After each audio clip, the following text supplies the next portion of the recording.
What's up guys? Today we're talking about duplicating yourself on screen.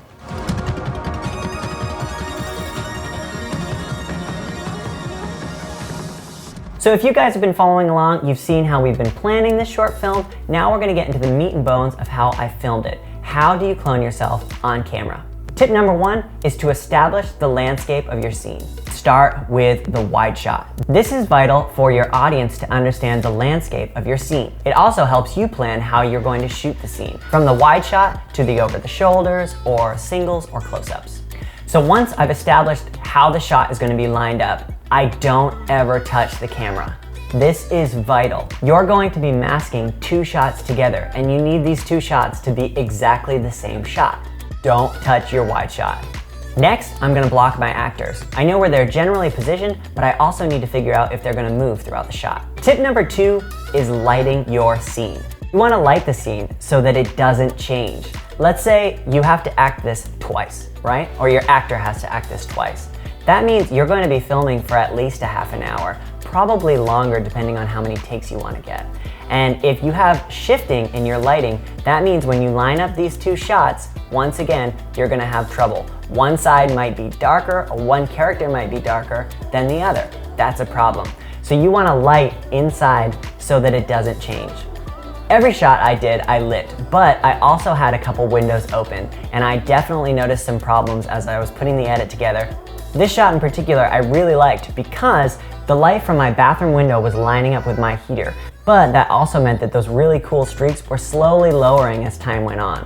If you're gonna allow for things like that, make sure you shoot them fast and efficiently because you're gonna lose them quickly, and once that changes, you're gonna have problems in the edit. Tip number three, especially when you're acting in your own short, is to make sure that you've established an eyeline. Since I'm talking to no one and pretending that it's me across the scene, I needed to figure out where I was looking. This is also vital for your camera. You need to decide which character you're gonna focus on.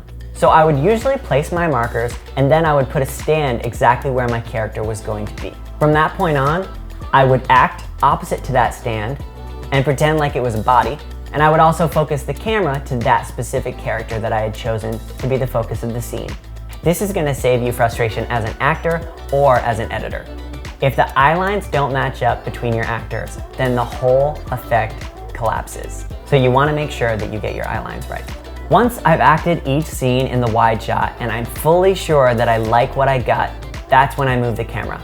That's when I go in for over the shoulders if I need to, or singles. And now that you've established the landscape of the scene, the inserts make sense. You know where your character's looking without necessarily needing the other one in the shot. Tip four, line it up. Now we're in Premiere and we've got our shots all figured out. But before we take them into After Effects, I want to have a pretty good idea that my shot is lined up and both characters are where they need to be while they're talking to each other. Okay, so we are in Premiere Pro.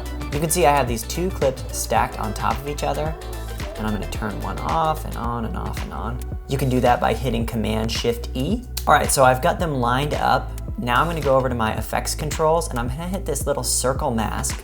Boom, just like that. I've got a little mask and I'm gonna stretch it out just a bit. Looks like one of those antique oval photos of your grandmother. Beautiful, and then we can feather it a little bit by grabbing this little dolly. And there you go. Now I can get a rough estimate of where the characters want to be or need to be in the scene, and I can play it through, and then I've got, a rough draft lined up. Tip five, clean it up in After Effects. If you haven't ever done a mask, one of the most fine-tuned ways to do it is using the pen tool. All right, so we are here in After Effects. We have the pen tool selected, and I'm going to select the layer that I'm going to be creating the mask on, which is me. Then I can hit the space bar, I get this little hand, and I can move my image around. And as soon as I let go of the space bar, guess what? It's back to the tool I was using before, which is the pen tool. So as you can see, I'm speeding this up.